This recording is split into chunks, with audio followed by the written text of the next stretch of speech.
আপনার হাজবেন্ডের মুখ তো পাতলা কেন?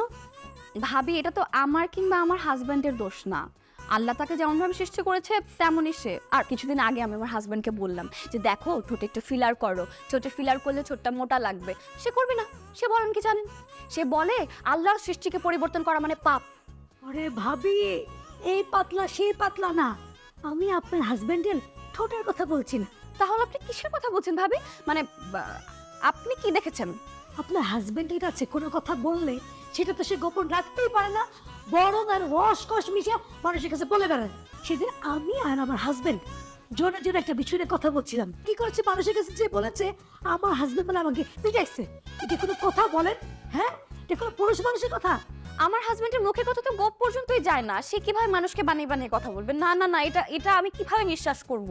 খালি বানায় বানায় কথা বলে না ভাবি। কারো যদি ঘা হয় সে বলে ক্যান্সার হয়েছে,